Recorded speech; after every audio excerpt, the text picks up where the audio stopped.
Long live your turtle here. In this video, I'm going to be setting up the Aquadecor Ultra Flex 3D background for my 75-gallon aquarium. Let's get to it.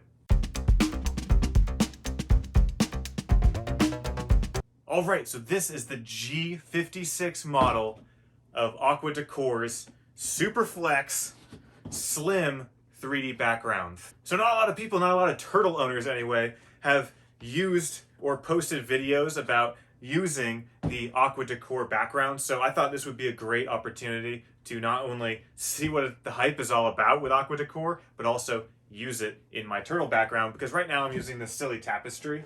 And over here on my 210-gallon tank, that's all custom made. That's me carving out foam and painting things. Took me probably over 20 hours to do. This you can just purchase, and that saves you a lot of time, and it's going to be a little more rugged because this is just a super flex plastic. And not to knock my own details, that's just foam and me carving and me painting. This is really high quality, high definition, but also like a sleek surface, so it's going to be really easy to clean. So like I said, this is a super flex, so you can see that it's like really flexible. And why that's excellent is I can just put this into the tank. 75-gallon tanks, notorious for having a middle beam here. My 210 also had two beams. So the background you see over here, that had to be 3 different pieces. If I did the same thing for my 75-gallon, this would be 2 different pieces. But this background is so flexible, I can just fold it up and I can just sneak it right in there and unfold it underneath the crossbeam of my 75-gallon aquarium. So just one piece. That's very simple and easy to deal with. Aquadecor also sells some hard or rigid, kind of more traditional type backgrounds where you silicone a bunch of pieces in place to make a really cool 3D background. It looks awesome in cichlid tanks. They also have a medium flex, so not quite as flexible as this, and that comes in multiple pieces. But this one piece. The one downside I would say is it costs more. It costs quite a bit more, up to like $100 more, to get this premium type design where you don't have to get it in multiple pieces. It's also nice for shipping because the shipping box was tiny. So this design, I ordered it, and about 2 weeks later I got an email with pictures of this exact piece that they made for me saying, is this good? Thumbs up or thumbs down? Do you want any changes? It looked great to me. And the only question I had was, can I fit filtration behind it? They said yes. That's part of the design, is they leave gaps in the back. So we're gonna have to see where my filtration is gonna end up. It's kind of hard to tell here. I think maybe here and here. So last thing I want to mention, on the back, you can see that there's these little bump outs, and these are kind of these rigid pieces that are going to stick to the back of your tank, but also leave gaps between the glass and the background. And you'll see these kind of stumps sticking out, and on each one is a really powerful magnet. That's really powerful. And what that's great for is I don't even have to have an empty tank to install this. I can literally just put it in an already established tank and just magnet it to the back. I don't have to silicone anything, and that's a really cool feature of this background. For me, what I really wanted for a turtle tank was the slimmest design and one that came in one piece and didn't require any silicone. That was the bare minimum for me, which is asking quite a lot when it comes to a 3D super realistic background. Last thing I want to mention is there are no holes on the bottom of the background, and I'm going to be putting my filter intake in the back of the background. So I need some sort of water pass-through location for water to be fed into the intake. And luckily, that was never clarified when I ordered this or anything, but they do send you with this mesh plastic netting, and that's perfect for drilling holes in inconspicuous places. And then I'm gonna just adhere this to the back of the background so that water can get behind the background and into my intake. All right, time to dry fit this to see where my filtration and my holes for my netting are gonna go. All right, so it's dry fit in there. Check out the magnets here. They were all going after each other, so I had to spread them out. Give them all some space, some timeouts. But you can see here with our dry fit, fits just perfectly. Dimension-wise, it comes right up against it. They actually leave this little mesh at the end so water can get around your background, so it's not just completely trapped back there if you have no sort of holes or anything that are going to let it out, especially when I have sand built up underneath. So that's just to give it a little bit more circulation if required. Now, as far as filtration, I'm installing an FX6. So that has pretty thick tubing. So definitely gotta think about this a little bit. I think over here is definitely where my output is gonna be, because that's gonna pinch around and be on the outside, because you really can't see an output as long as it's high enough up, which will be with a full tank with a turtle basker that goes above the tank. As far as the intake goes, that's gonna be a little trickier. I think we're gonna have to bend some things. Oh, there goes that light. We're gonna have to bend some things around. So it's flexible, so you can definitely flex this, and I think the magnet will be powerful enough to have it flexed, but still be attached to the back, because I think I'm gonna have to go through right here. And you can see this is the biggest gap. I mean, there's a gap here, and it kind of, then you got one of those stumps, and then you got another gap here that goes all the way back. It's a little wider at the bottom. So that's gonna be where my intake is gonna go in. Hopefully I can use those brackets that come with the FX6, because those hold the tubes really tight. I need to pick out some spots for my intake to actually go in. I'm gonna have some decor just in front of this area. So I think I'm gonna poke a hole in here, maybe in here, and maybe even just up here. We have a little substrate, so it needs to be a little higher than the bottom, unfortunately. So kind of impossible to completely hide, but as long as I have something in front of it, it's not gonna be super obvious unless you're looking around things like a crazy person visiting.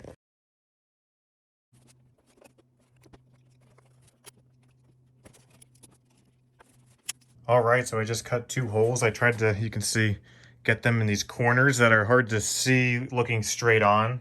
But if you go around to the side, it's a pretty big opening. So seeing as the Fluval FX6 has 1-inch diameter tubing, that's well over 1 inch in area. So that'll be enough water being sucked in through the back of the background and into the filter. And it's low enough, but also not too low that, I mean, I'm gonna have some substrate going up probably a little bit over the bottom of this hole. Definitely need to account for that as well. But that looks really good, and I'm gonna put the screens on it now, so hopefully it'll blend in a little better with just a black screen. That way it's not just, you know, see-through.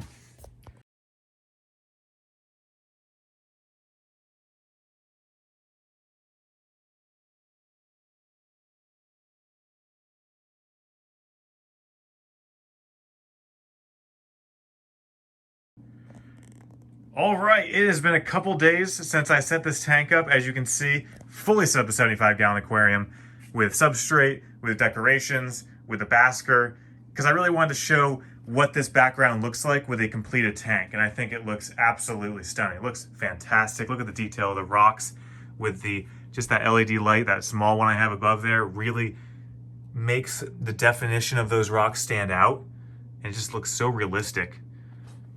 What's up, Harold? A couple things to note. The screens that I installed, this one, pretty hard to see. It really blends in well. They gave me that nice little notch in the rock there that I just cut out and put a screen in. Over here in the darker part of the tank, that screen unfortunately came dislodged by you-know-who. Harold definitely clawed it and just kind of pulled the screen off. So in the future, I was just using hot glue. Maybe in the future, I'll use something like silicone that's going to be a little bit stronger, because the fish could get back there and they might get a little disoriented, but so far all the fish are accounted for and they haven't really got stuck back there or anything. It's quite easy and quite spacious back there for them to just turn around and come towards the light. To talk more specifically about the turtle proofness of this background, absolutely no scratches so far. It's been several days and Harold's been quite a racket because I put new fish in there, so she's been clawing around trying to get at them. The thing hasn't been dislodged. It has a bunch of really powerful magnets holding on to it, about 8, and those have been adequate to hold the background without any issue. That hasn't been dislodged at all. Only that screen that I installed myself with clearly not enough adhesive was the thing that broke. So that is something that I could fix in the future. Otherwise, this is a fantastic background. It hasn't built up any algae yet.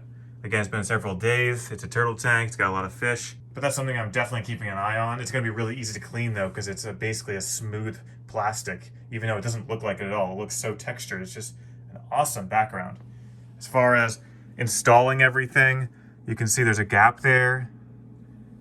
And then right where this pinch is where I was able to put the outputs. And actually, you got that little black screen, and I was a little bit worried about how this would look when I had it installed in my tank. I was like, why would they have a gap on the corner? But when you take a step back, it just looks like it's part of the tank. You can't even tell that that's like a mesh screen.